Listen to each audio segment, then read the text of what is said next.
right, our first agenda item, and Dr. Stovall cannot be here today, so he did send his regrets.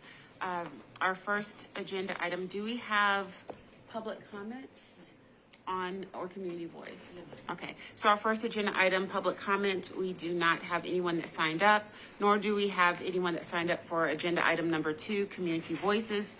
That takes us to number 3, declarations of conflicts and recusals or communiques from the board on any agenda items.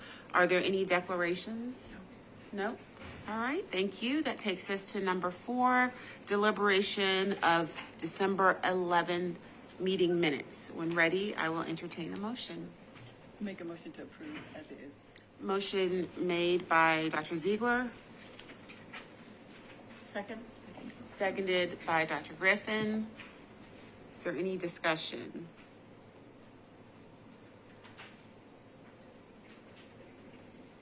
Hearing none, all in favor of approving the meeting minutes from December 11th?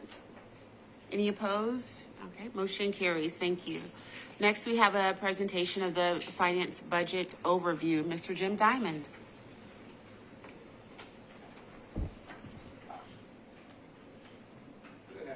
Happy new calendar year.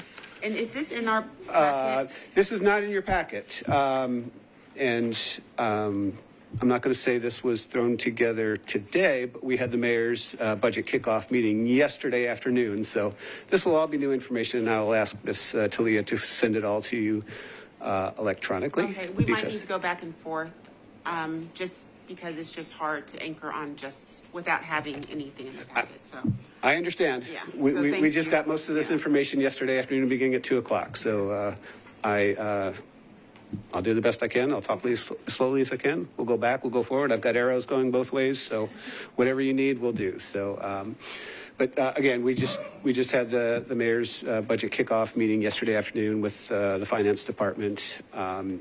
They told us, kind of gave us some background, some looking forward, looking ahead. We have to enter any of our budget modifications for next fiscal year by February 6th. So there's a pretty short turnaround timeline-wise on that. And that's something we've been preparing for months on our end. And we'll talk a little bit more about that as I go along, or maybe we'll talk about it twice, whatever we want to do. The finance department has said that they're going to be meeting with probably not all departments, but with most departments between February 23rd and March 23rd. And they're hoping to do that on site with a lot of the departments. So I fully anticipate we'll be one of them. The mayor's budget, recommended budget, will be presented to Metro Council on or before May 1st, as they're required to do. And then Metro Council usually has departmental hearings with, again, not all departments, but many departments, May into June as well. And we've been chosen for those hearings pretty much every year. So I'd say that's probably likely we will appear before council to talk about our budget and our budget requests and things like that. So. The council has the ability to either pass the mayor's budget as presented or submit an amended one, which they usually do. The council needs to stay within the number that the mayor has been given by the finance director, with some exceptions. The council sometimes tries to look into some funds to take money from, like the Judgment and Losses Fund, which the finance department always tells them not to, but they still do sometimes. But it's usually minor changes. The council has been very supportive of Metro employees, and in the last few years have always gone a little bit above the recommended cost of living increase for Metro employees that the mayor presents. And again, no matter what budget they pass, that gets passed, the fiscal year 27 will start on July 1st. The finance director outlined, as well as the mayor's office, listed their investment priorities, the mayor's investment priorities for the next fiscal year.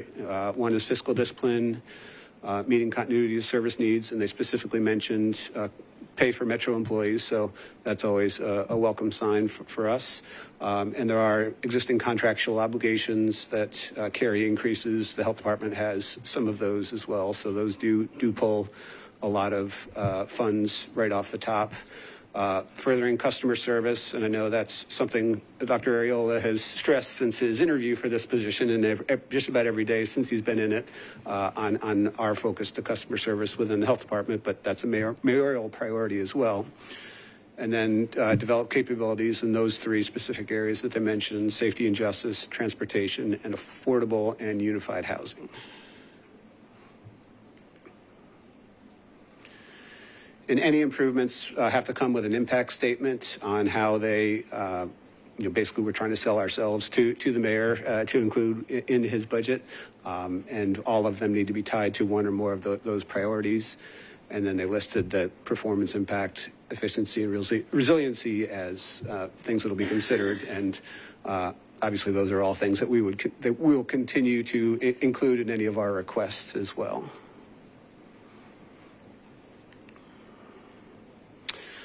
This is a quick snapshot of our current fiscal year's budget, and this is on the operating side, so this doesn't include any of our opioid funds or any of our capital funds that we're dealing with, and it's about $128 million in total.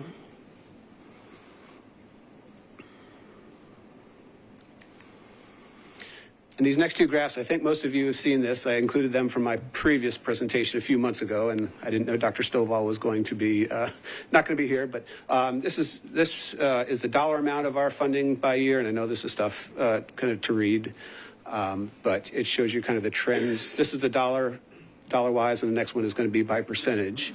And then there's a great divergence in this fiscal year. And just a reminder, in case anyone was not here, the school health funds had previously been considered a grant because those passed through the schools. And then fiscal year 26, this fiscal year, they moved into the health department's local budget. So that's why there is such a big swing just starting this fiscal year. So, but as you can see, local funds were trending, or grant and local funds were trending upwards since COVID, 2021, 22, 23. And then after 23, the grant funds slowly began declining, and local funds a little bit leveling off. But I know that large increase and large decrease are kind of alarming to look at, but that's just the moving of the school health funds.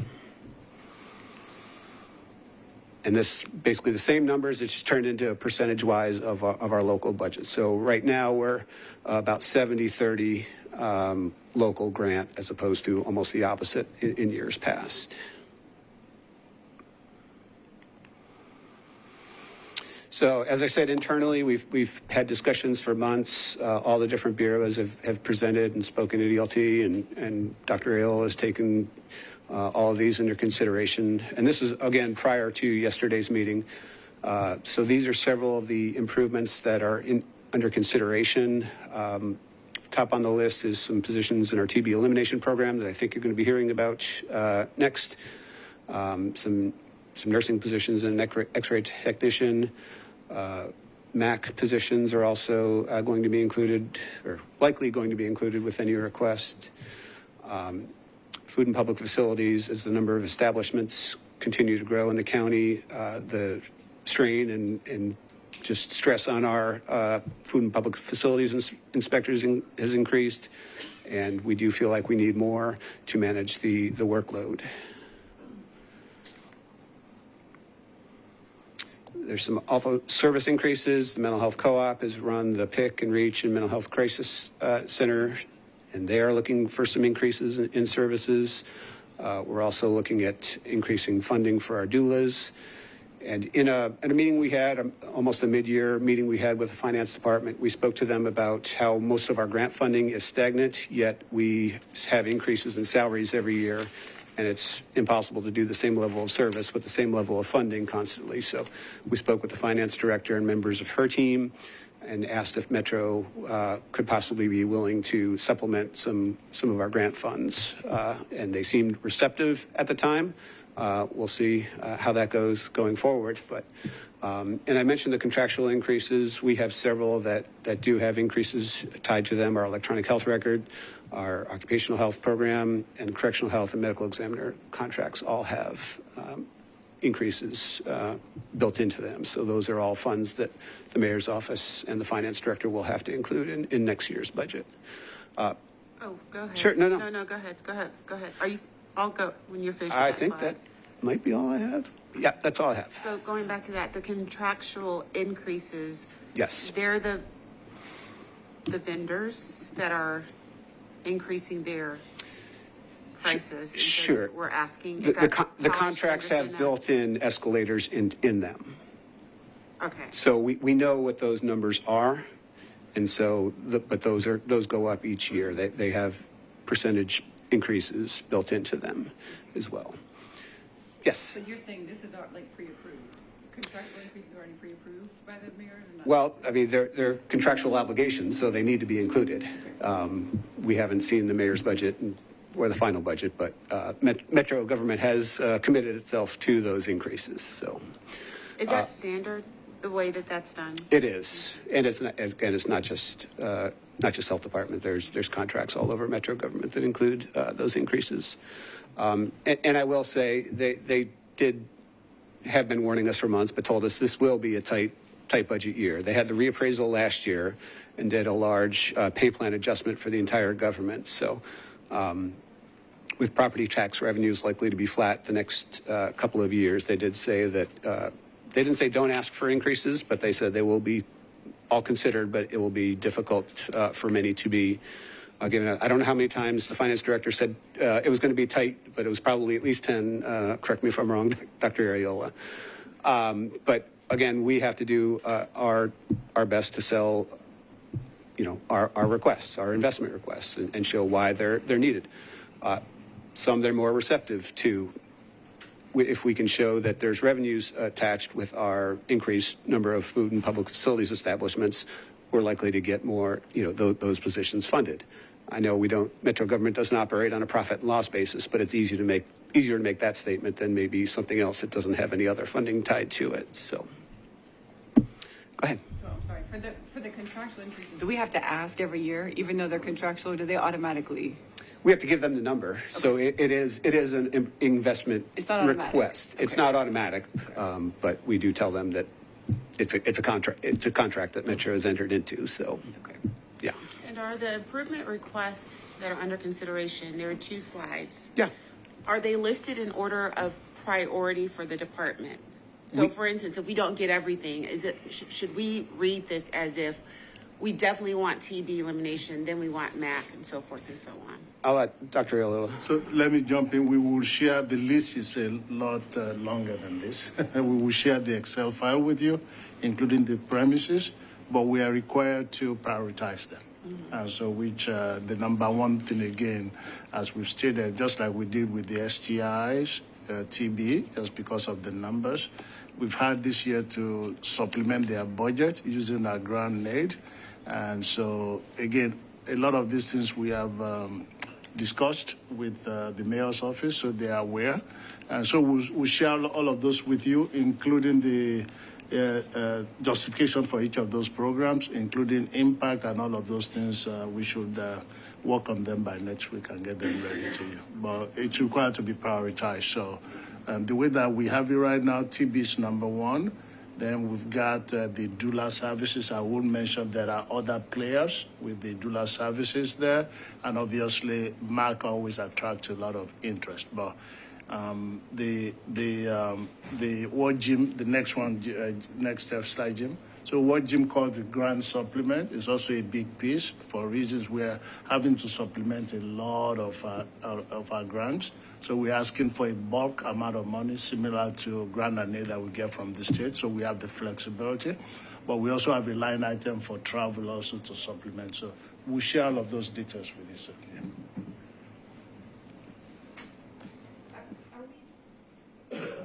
Are we being asked for any reductions, or are we looking at any operational efficiencies to help offset? No. We have not been asked for any reductions, so that was one highlight of the meeting yesterday. There were no permanent or temporary or targeted savings goals, which has been happening in the past. So that was an encouraging thing not to have yesterday. They did talk about operational efficiency. That's always part of it. That's not just asking for improvement. It's ensuring that you're looking at your resources and better, more efficient ways of using them. But no reduction, that's a big win for us this year. Any other questions? And then I think, didn't the mayor give us some money this year? And are we assuming that that will be given again? Yeah, go ahead, Jim. Sure. Local funding usually carries over year to year. You don't have to re-ask for local funding unless it's deemed as 1 year, funds or 1 year allocations. So things that are currently in our budget will change or will carry over unless we ask for any type of change or reallocation of anything. But yes, things do carry forward in the local budget.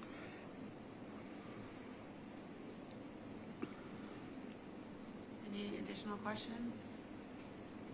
Just thank you for putting this together for us on short notice. Oh, no, yeah, no, it was, like I said, I borrowed a couple of slides from my last presentation, so there was a little bit of recycling going on, but yeah, absolutely. Like I said, we just had it yesterday afternoon, so a lot of that is, like I said, we've been working on our asks and what different areas think they need, so it was just kind of consolidating, and there's 54 different metro departments and agencies, so there is some competition for these limited funds, but the mayor's office has been extremely receptive to us and our needs, and we really feel like we have ears when we speak to them about what we're doing and where we're looking to go. So we'll do our best and present our best improvement requests, and then it's into the mayor's hands, and then it's into the council's hands. And again, the council has been very supportive of us and our work as well. So. And can you go back to the timeline Sure. on the earlier slides so we'll just know what's next?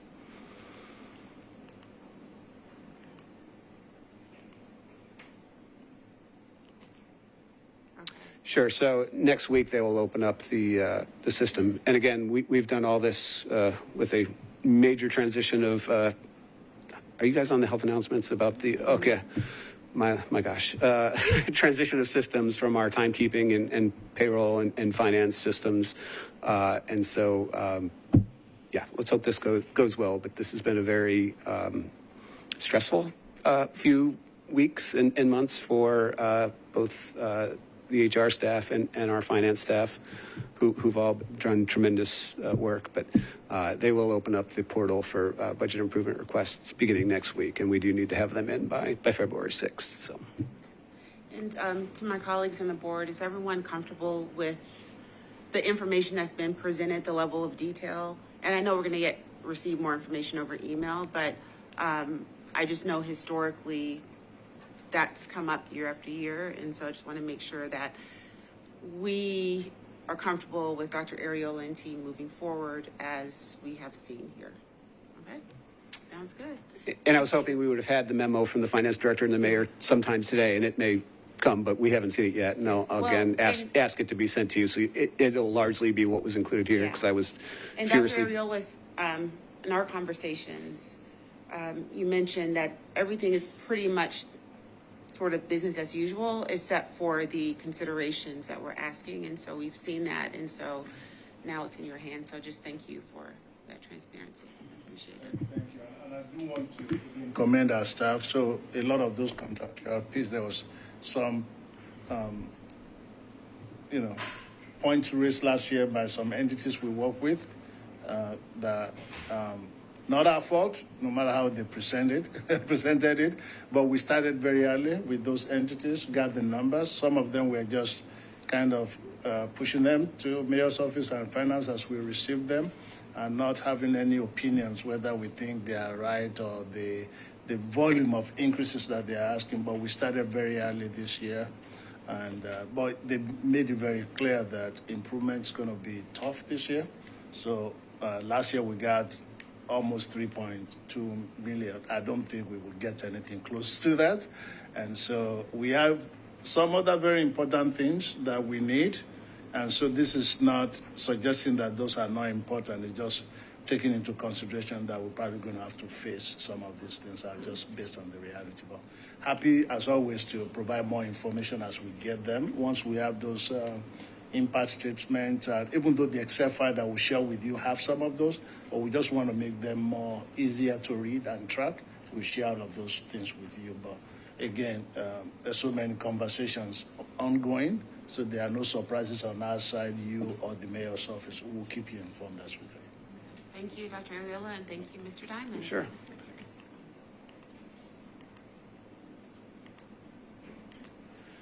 case you want to relive it, but I will ask. I think we'll get Ms. the Talia email. to send you that presentation. Okay, great, fantastic, thank you.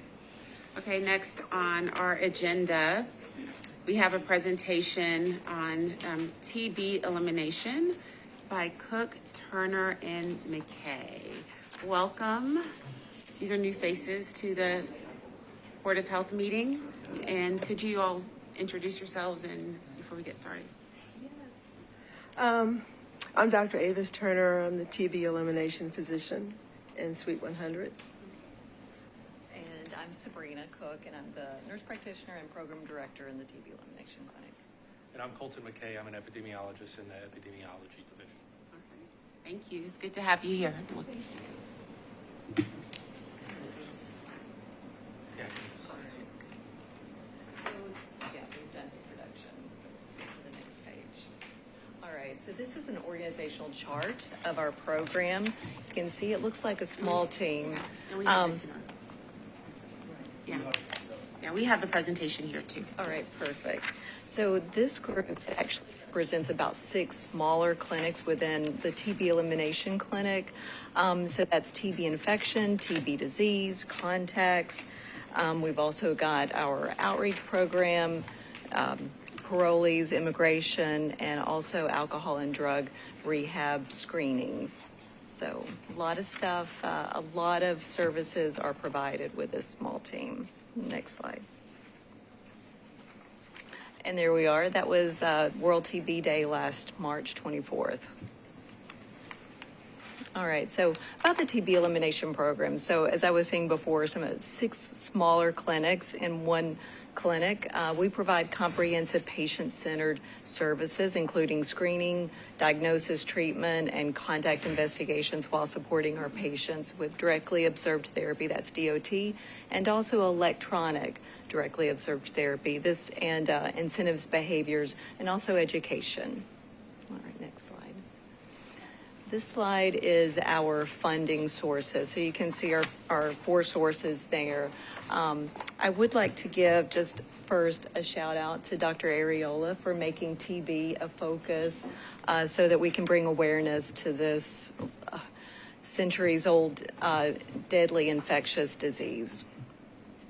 And also, so the first number, that looks like a large amount, and it is in red because we have recently experienced some cuts. As TDH experienced cuts, we had to experience some cuts. And I do want to say thank you, that I'm thankful that the FIG grant was there to help cover the bridge of those salaries and numbers. So all of these, the funding sources, this helps to support the salaries, benefits, and some other necessary services in our program, such as nutritional support for our patients, because there's studies that show malnutrition or low BMI is associated with poorer outcomes when diagnosing and treating TB. So we want to make sure that those patients get the nutrition that they need. And also weight loss is a big thing that happens with TB. And also language line, hospitalization, imaging, lab services, consultations with specialists, because TB doesn't just affect the lungs, it affects every part of the body except your hair, teeth, and nails. And it also covers medication. And I do want to thank you to the mayor and the council for the cost of living raises and merit raises that we received last year. We do appreciate those. All right, the next one, just a note on data. So TB is, goodness, just a wealth of data waiting to be collected and mined, but we've done things in paper charts because TB is so vast and diverse, it's complicated. So we are working now to digitize that, thanks to Colton and his team. And so we can get more numbers to see where we've been, what's happening, where we need to go, where grants need to support us the best. So we're also working on an electronic MAR, because as I said, we're doing things in paper, but we want to modernize that as much as we can. So the team we've got, I would like to say thank you to Sarah Mabratu and Billy Regan, who have really been working to get this data in the system. Yes. Quick question. Yeah, go ahead. No, you. Do you guys, we have an EHR now?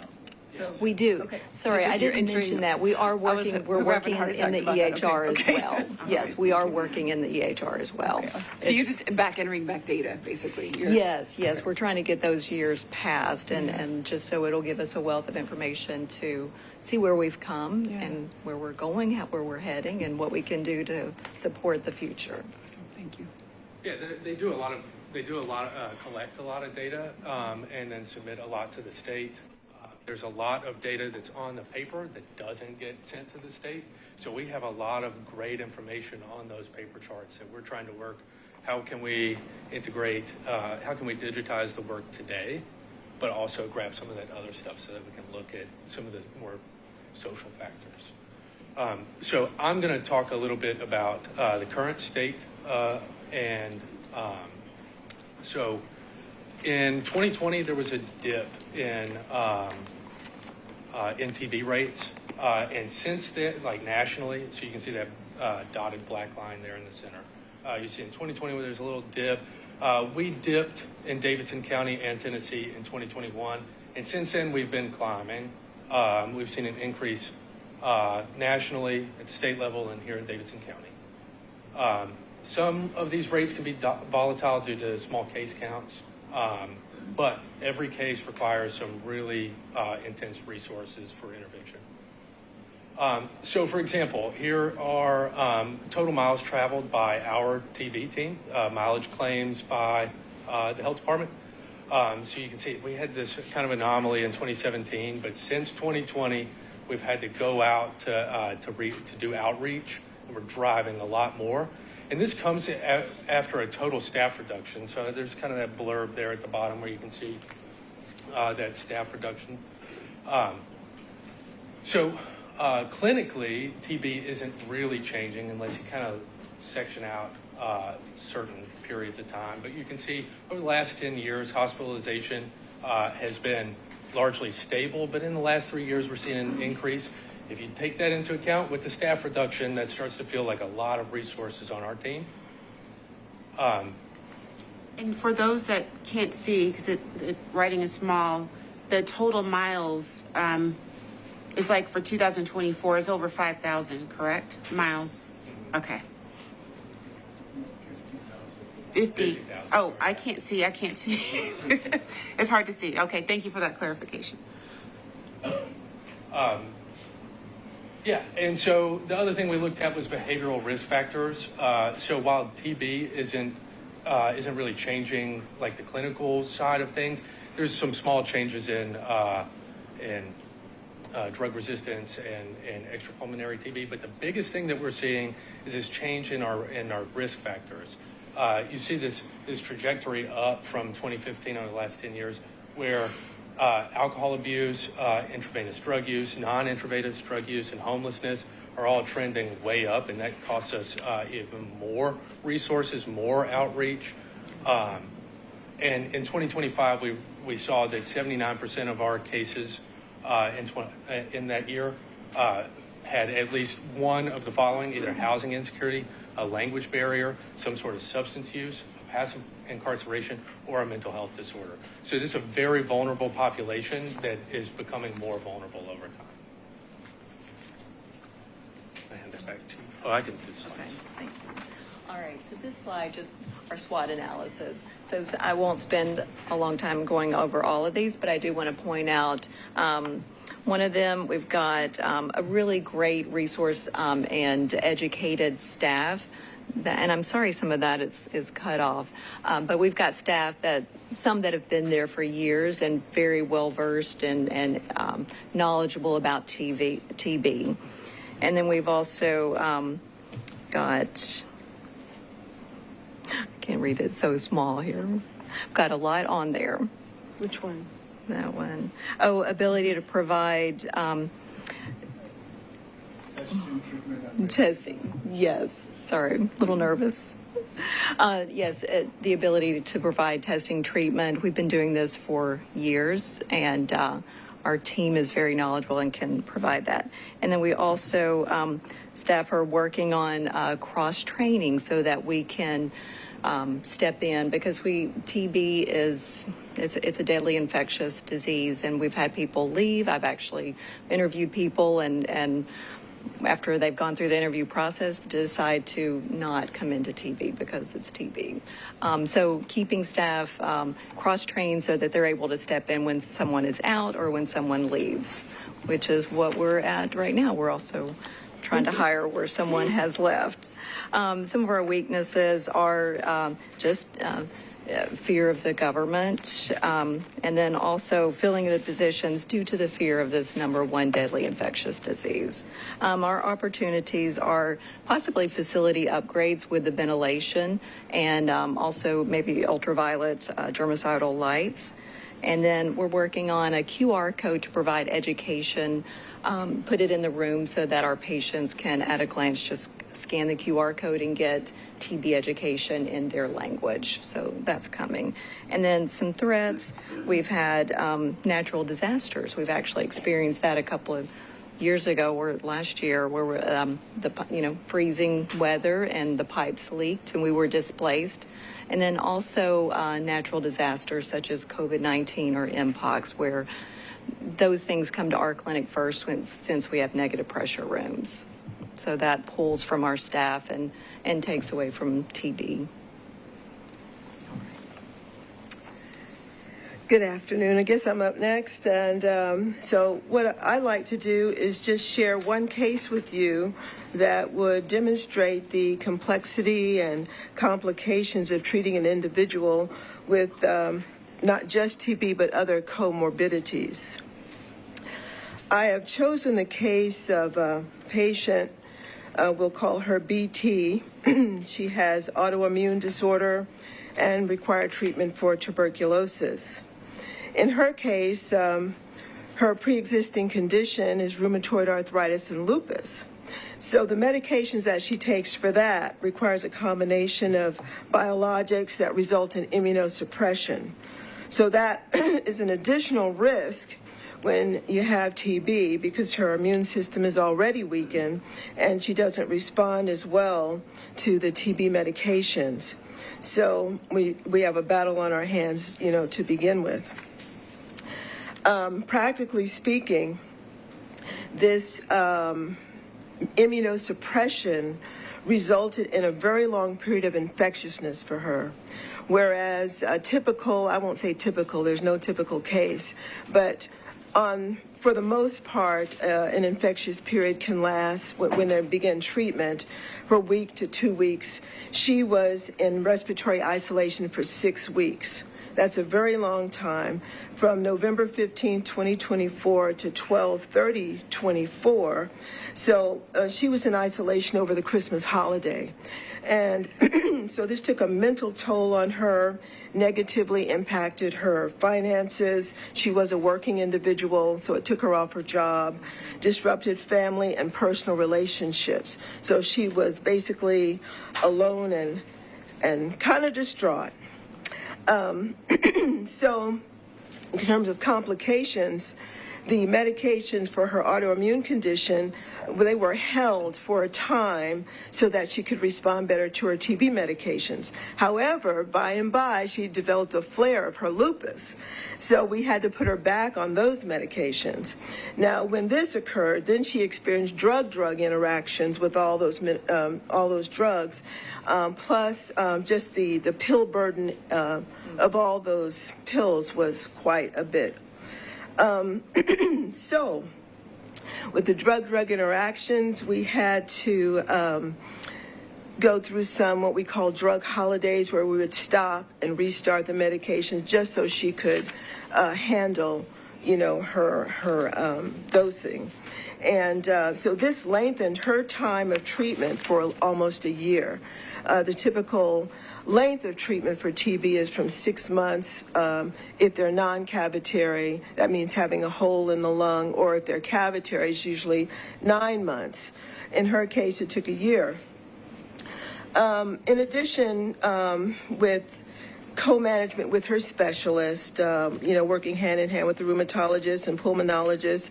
We completed FMLA forms for her to help her short-term disability.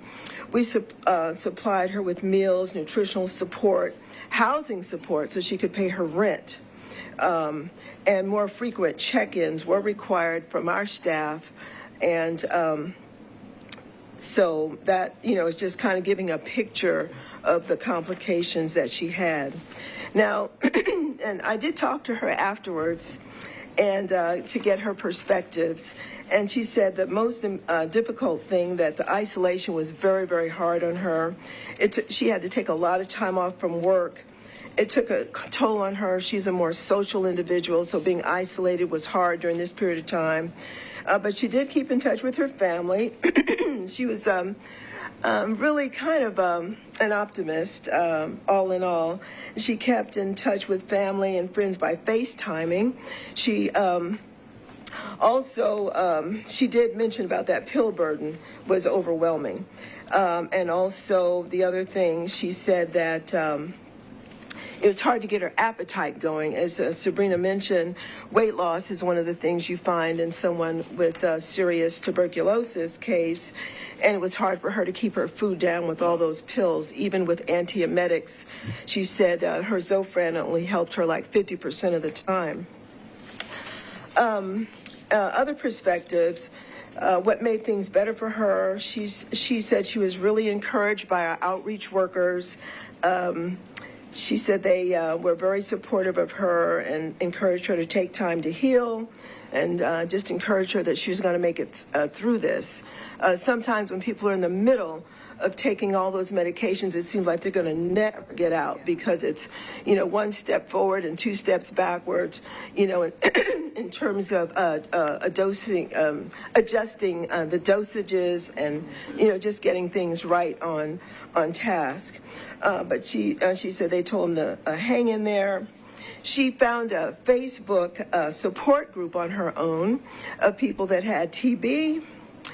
And one of the things she faced, which she thought was devastating, cessation of her menses, because she was in her 30s.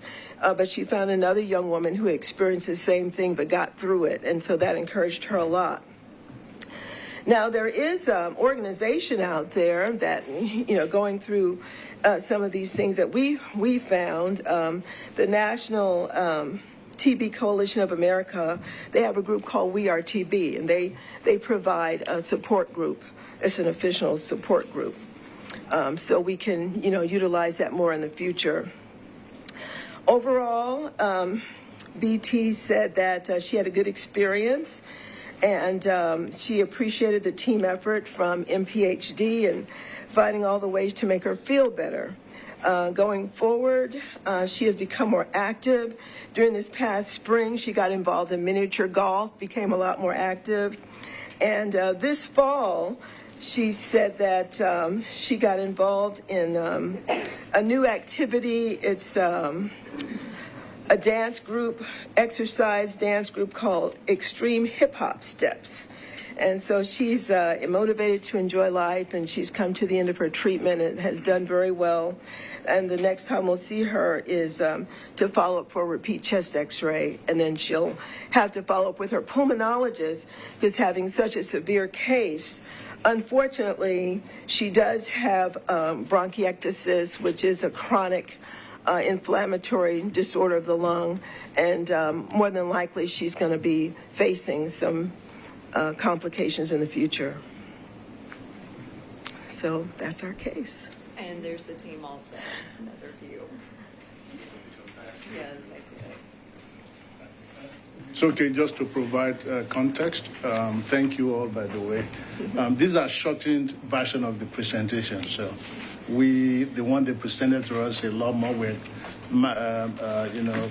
mindful of your timing. So if you want more details, they're happy to share even more information. I know you shared about 3 different case studies.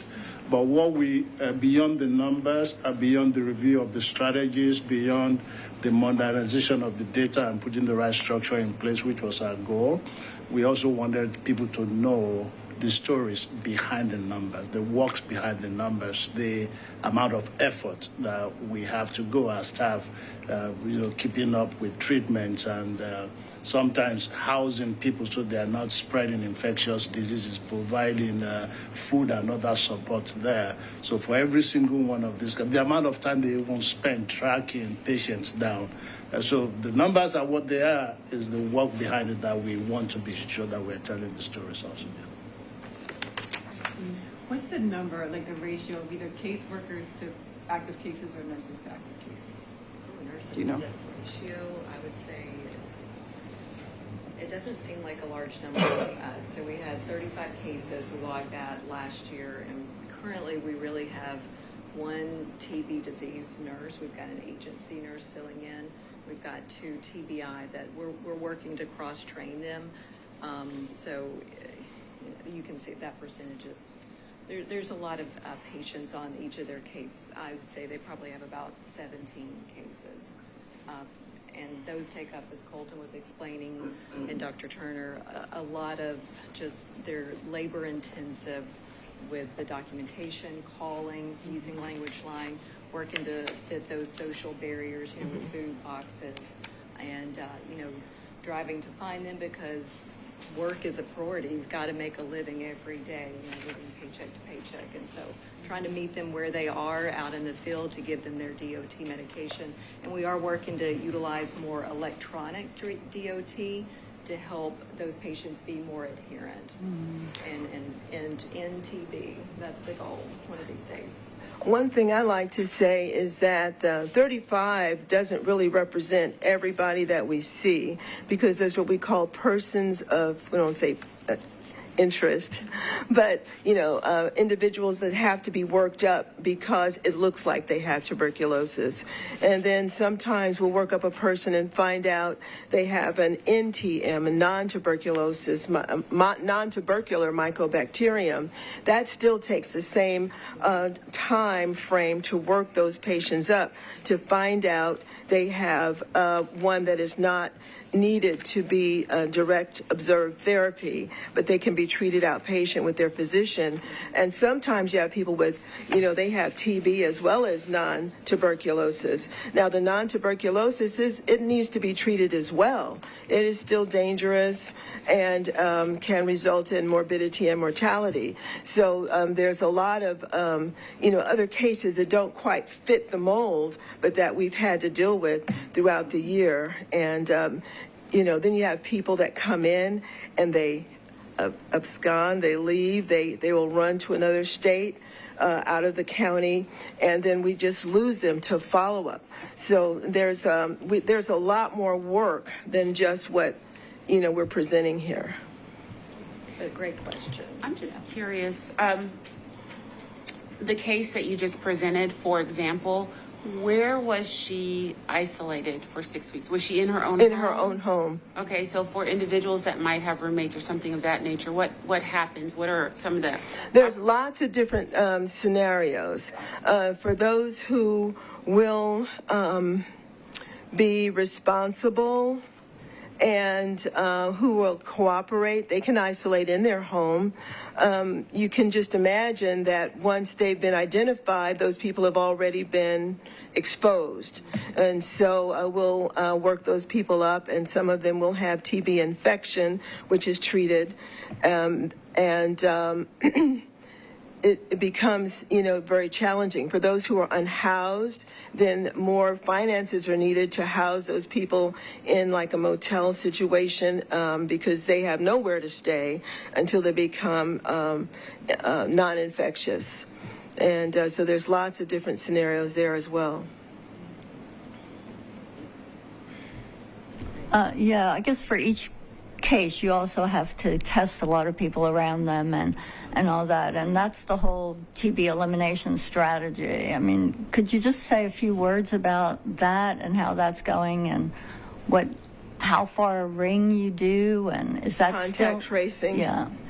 So that's quite That's another team. Yep, within our team. I mean, we operate and help them as well, but it's some index cases or TB cases have we've seen 100 contacts, some as little as a couple of people, but just think, in our own lives, how many people we come into contact, whether if we have big families, that sort of thing. So we've got some experienced communicable disease investigators that go out, and they know all the little tricks to help get patients in, because sometimes people are, TB is a stigma, and they try to hide it from their family and friends, and we've seen them, hide people in closets so that, we don't find them, but they've got some tricks up their sleeve, and they know, how many shoes to look for at the door, and, if there's toys, so we can get the kids in, get them treated.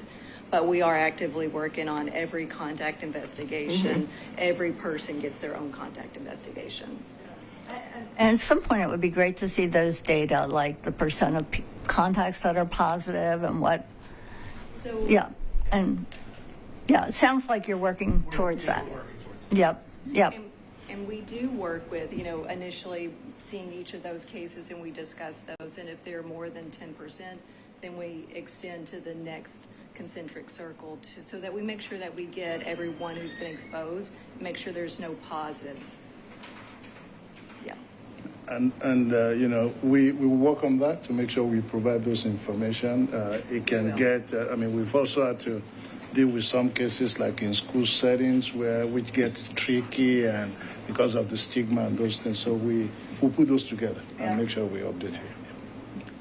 Also, too, I would like to say, TB is not just here in the state of Tennessee. We also work internationally. We've seen, patients travel a lot, and so we work with the state of Tennessee and capture data and work with them to make sure people, even if they go to other countries, and we've had some or come from other countries. Yes, or come, especially, yes, and work with them to make sure treatment continues or get started. So we do communicate a lot, just all over the world. Yeah, we can send letters to, the PCP abroad, and we can send the patient back at least with 30 days of medication until they get settled in, where they're going, if they would do that.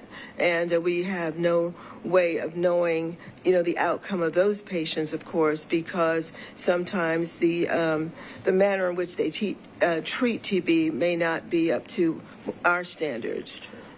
So, but we do the best that we can when we're dealing with international cases. That's true. Thank you. You all have represented the team. I'm trying to count, but it's hard for me to see. Thank you. My fault. But no, thank you. This is fantastic. And please thank the team. And I do appreciate you sort of telling the story along with the data, with the case study. And so in demonstrating the need for why we need more resources and more for the TB elimination program. So thank you. Appreciate it, Dr. Turner. Thank you. All right, thank you. We'll have to read everything is tuberculosis before our Yeah, we're happy to have them share the longer presentation if you're interested, but note in the breakdown of the funds, between the FIG support and the grant aid, that's over $250,000, and that's not the sustainable way, which is part of why we are making those requests. You also note that they referenced other things that they need that are not non-operational piece. So even though they are not in the budget we presented to you, we're also working on those behind the scenes. Thank you. Next agenda item, Dr. Ariola, State of Public Health. Yeah, I'm going to call on Dr. McDonough to join me here so we clarify what's becoming more complicated. I'll tell you when I need you.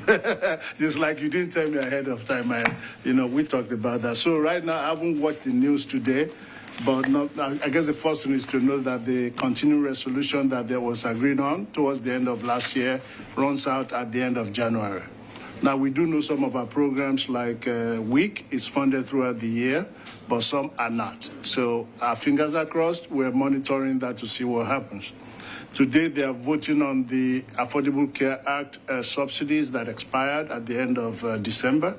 I think they felt, I haven't watched the news today, if everybody knows, they felt like the House asked about the 60 votes to pass that, We don't think it will pass through Senate. I've been in meetings all day. I haven't watched the news, but that's supposed to happen today if it hasn't happened yet. Say that again. Oh, it went through the Senate? Okay. I thought yeah. It's with the House today, so yeah. Oh, yeah, I think that's true. They have differences that they will have to reconcile, yeah. The big thing is the vaccine schedule change. I did send that out. I'm sure you've read that change from, the 17 childhood vaccine to the same story of making joint shared decision, they call it, as well as like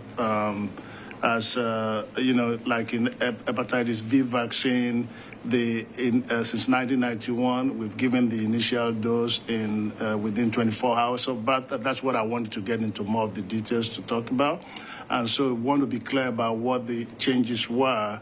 And so now using whether a pregnant mom tests positive or not as the basis to do the mandate. Those are the changes that they have made. And I think the second one is also very important, that if after the initial challenge, you have enough antibodies, I believe that number is about greater or equal to 10 antibody units per ml, that maybe you do that, the serology test, without really needing the extra second and third dose. So I do want you to kind of clarify some of those, because you've worked on that.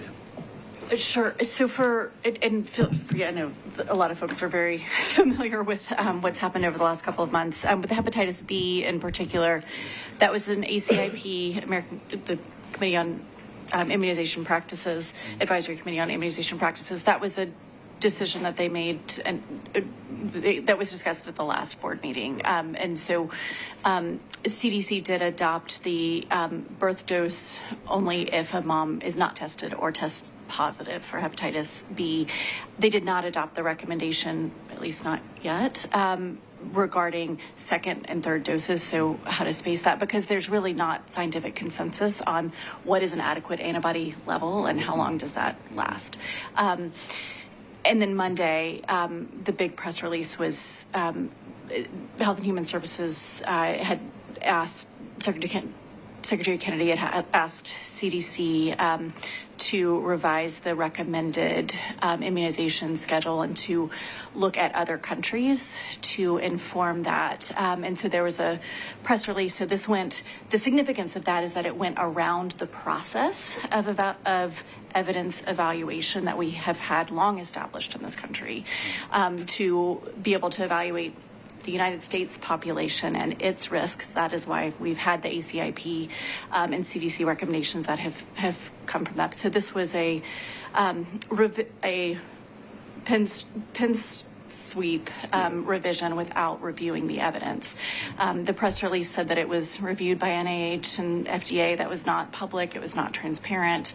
And the immunizations that are affected, so you mentioned moving from 17 to 10 recommended immunizations. The ones that were affected were removing from general population recommendation hepatitis A, hepatitis B, and changing the HPV dosing from 2 to 3 doses to 1, and then removing rotavirus, which is a oral vaccine that prevents diarrhea. So pretty significant implications. And I think more than anything, a creation of confusion amongst the general population. I know my clinic population this week was, I don't know what to think about vaccines. And so continuing to recommend the American Academy of Pediatrics, American College of Obstetrics and Gynecology, who does do this review, transparent process, is important, and that relationship between providers and patients is exceptionally important. So I'm reassured that we do have, at least for the next year, insurance coverage for vaccines that were approved as of December, so before this decision. I think it remains to be seen what's going to happen, particularly with vaccines for children. I think we're all very concerned about what might happen in the future. And if you think about our patients that need those vaccines in particular, information. And I think a couple of things that you point. Number one, their press release, even though you got to be careful with the way they are worded, did say that the vaccines will continue to be covered. But for how long is something that we're concerned with. I think also in terms of the change from the 1991 recommendation and absolute trust in testing for Hep B in moms as the ultimate premise for making decisions, when we know that some mom will test negative, but for other reasons they become positive, and we have that. So to me, these are going to impact what the future of health looks like as we continue to have all these changes, and like you rightly pointed out, the skepticism and the confusion this is creating is very confusing. For us, though, we are going to be pointing our residents to AAP recommendations as much as we possibly can, but these are going to be very impactful. It's creating confusion, and it's very concerning. And the country that they reference a lot, Denmark, it's a smaller country. They have national health system. They have challenges different from what the United States have. I'm sorry, Doctor. Did the menstrual vaccine recommendation also changed? It was also, okay. It was, I'm sorry, look up. Wait, say that again. I couldn't remember. It was confusing to me. It was moved from universal recommendation to population specific. Okay. Yeah, so And there's some good resources. I think I didn't see all the emails that went out today, but there's some really good side-by-side comparisons that we can send just for information. Actually, one of the emails I sent to you earlier, actually they put that in charts for the three different categories. So it's a very good reference to look at it. Yeah. But if it's confusing to experts, you can imagine what it does to the average person. So, what is the justification? What is their justification for that they think is the benefit for the changes? How are they describing that? The press release, I think, summarized it pretty well, and that was partly simplification, minimizing exposure. What had been stated was parent choice and patient choice. Our United States population is more frequently exposed to, and the resources available, things like universal insurance coverage that we So if an individual has private insurance, they could probably make their own decisions, but how does this impact the Medicaid population? Yeah, so that was what I kind of skimmed over at the end.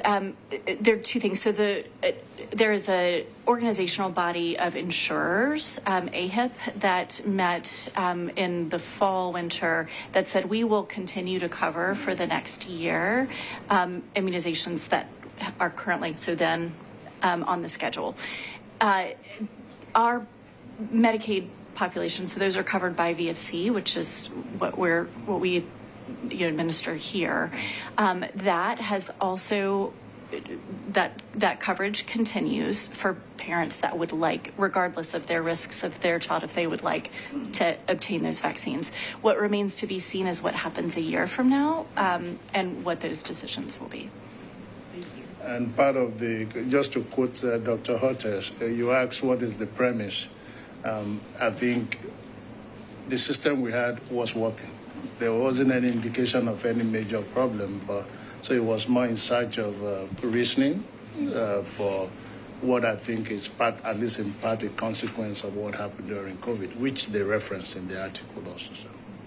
And I do think, particularly for our purposes, watching the vaccines for children, both because of our direct engagement with VFC, but also the burden of disease. And so you can imagine if you're relying on VFC, particularly for things like rotavirus, and you're out of daycare because your child gets diarrhea because they haven't had the rotavirus vaccine, that's a significantly higher impact for populations served by VFC, even than a lot of commercial insurance. So that's all I have. Yeah. Okay. Thank you. Thank you both, Dr. McDonald and Dr. Ariola. Next, we have deliberation of grant applications, which I don't think we have any, but we do have grants and contracts. Jim Diamond.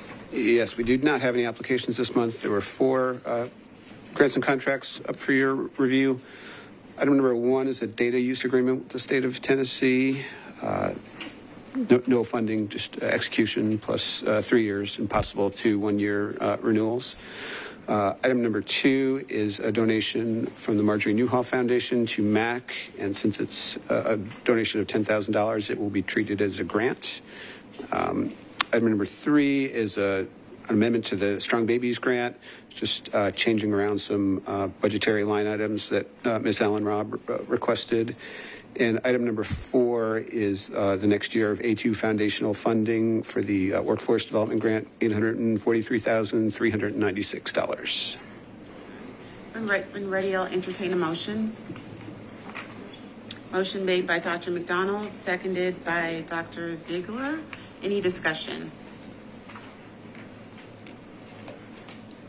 If there's no discussion, I'll call for the vote. All in favor of approving the grants and contracts consent agenda? Any opposed? All right. Motion carries. Thank you. That takes us back to Dr. Ariola for the report of the director. Start with, so on the picture is Mr. Larry Cole, who worked with us for almost 45 years, started with us October 14, 1969, and retired February 28, 2013. I met Mr. Cole my very first day here, turned to be my mentor throughout my stay here, became a very good friend and a father figure. Mr. Cole turned 80 earlier last year, and he passed a transition on Saturday. And so he was with us for 45 years, did so many things, including as director of Metro and Market and Control, director of mosquito control programs. But more importantly, everybody in the community know who he was. I threw around, when I'm in doubt, I just say, do you know Larry Cole? Everybody knows him. He was just a very sweet person, coached baseball at TSU, coaching kids, transporting them around across the city. So really a tough few days. We're mourning him, but we're celebrating his life, and I just wanted to. His funeral is this Saturday, and we are going to show up there to celebrate him. Thank you, Dr. Yeah. And so you have the. I'll just make a final comment about the TB. It's one of the performance metrics that we're tracking. So just like we're done with the STI, we just want to let you know the only thing that's left for the TB, we've done all of our reviews and data modernization and those things, is just to track whether we get what we need through the budget process. So the only thing you're going to be hearing is about the budget beyond today with the TB program. And here you have flu is going around, and I think Middle Tennessee, I believe the Tennessee Department of Health just designated Davidson County and surrounding areas as an area with a very high percentage of outpatient visits for influenza-like illness. And I'm sure you probably know 1 or 2 people that we've had quite our fair share in the department already. So we continue to encourage our residents to take their flu vaccine. It's not too late, but also just the basics. Wash hands, stay home if you're sick, share a lot of good things, but don't share this one. So we're going to continue to promote public health processes and vaccines as we move forward here. And so I'm happy to take any questions that you may have, but you have a lot of updates, departmental updates there. I do really want to start with Mr. Cole and then talk about the food here. Happy to take any questions that you may have. Any questions for Dr. Ariola?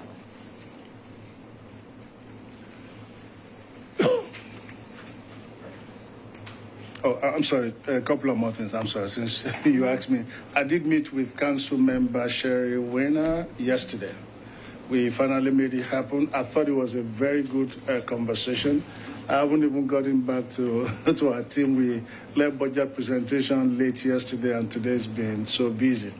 I had a good meeting with her, and she's going to be reaching out to the chair here. And I reiterated the concerns. So, by the way, the bill's already passed. So she's working on how to operationalize that. She is looking forward to engaging the board and to coming before the board. She just did say she wanted to have a few meetings ahead of time. She gave me a document that I'll have staff scan and send to you about what our thought process is. She is understanding that we don't have the resources to devote to running another board. She understands the limitations we have with the current facility, which is as much as we like to expand, it's very limiting. And so the priority for us is to get a new facility, and then that will allow us to meet up, to increase resources that meets the need of the county. And obviously, it's not Metro Health Department alone. It's going to take a lot of community organizations working together. So overall, I thought it was a good conversation. I don't know that answers all the board questions, but she would reach out to the board chair and set up a time to come and talk to the board about that. Is she willing to come and speak? Yes. At a board meeting? She is willing to. Yeah. I didn't want to go there. I wanted you to handle that piece, but she did tell me she was. And so again, we are working diligently within the constraints that we have. That's about as tactful as I can. Working on getting land for both Woodbine Replacement Clinic as well as the new Metro Market and Control. We do have the funds to do that. It's finding the right location, and we are at the mercy of a few other entities here, but we're having several conversations and pushing as much as we can to get those things going. So that brings up a question. So when we were talking about the budget earlier, is our capital budget separate from operational budget requests? Yeah, so the funding for these two facilities is part of the capital spending plan. Okay. So previously we had about 10 million for Woodbine, and this year the mayor put another 14 million for both Mark and Woodbine. So we have resources to acquire to plan and start some work. Outside or? Yes, but it's tough to ask for resources when we don't have a location yet. So yeah. And does that complete your report? Okay. Any additional questions? Okay. Moving on to report of the director. I don't have a report per se, but I do want to take this time for us to sort of work through planning for or at least setting a date for the retreat. As it turns out, March was really hard to find a date. And so we're going to go back to the drawing board and push it out to April to identify a date. And so what Talia is going to do is, again, query everyone, but just keep in mind that we do need to block off, I'm going to say block off a day. We probably won't use all 8 hours, but we need enough time to get through content about the health department, plus also make time and space for the Board of Health training that Derek does. So we're going to go back to the drawing board, see if we can get a date where everyone can be available. I think we were able to land, depending on the day, maybe get 6, but not all 7. So just keep an eye out for that email. And if I know schedules are schedules, but we're thinking if we push it out another month, that might open up a few more dates for individuals to consider for So that April. March date is definitely Right, out. yes. So we were emailing back and forth, but I didn't want to keep emailing without letting everyone else know tonight where we were. So now we're going to start back with the emails. Does that sound right? Okay. And does that work for anyone? I'm looking at expressions, so what are you thinking? I'm more just thinking about the strategic planning process and trying not to hold that up. Well, I mean, I think we can. I mean, we found a date in March, but it doesn't have all 7 of us. It has 6 of us. And so just want to make sure that we balance timing of budget, strategic planning, but also making sure that we can have participation. Could we maybe have like a half-hour presentation of strategic plan next meeting?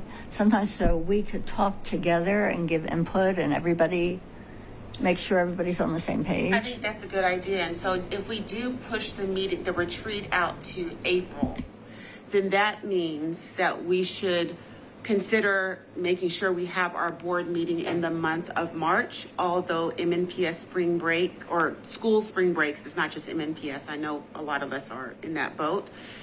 We probably need to bump it out to a different week. My suggestion would be for our Board of Health meeting to be March 19th, which is a Thursday.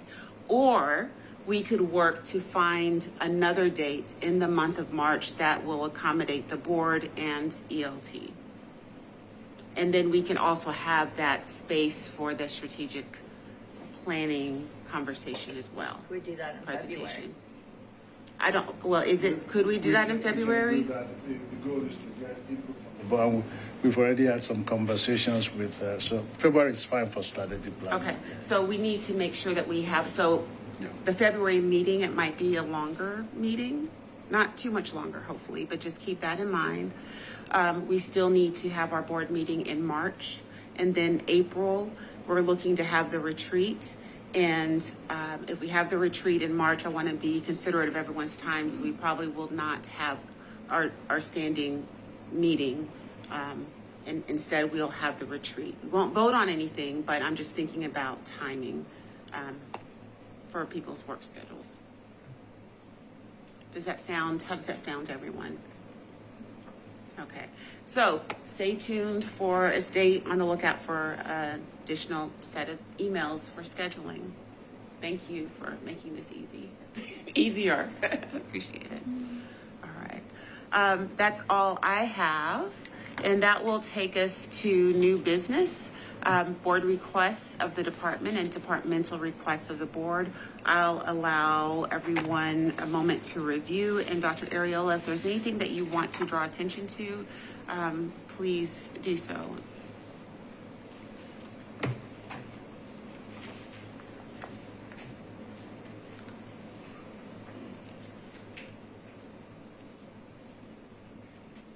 And if there are no questions, if everyone's comfortable with that information, you may have already reviewed it before. I'm happy to entertain a motion for adjourning the Board of Health meeting when ready. Motion made. Motion to adjourn by Dr. Ziegler, seconded by Ms. Whitehead. All in favor? All right. Meeting is adjourned. We're going to wait.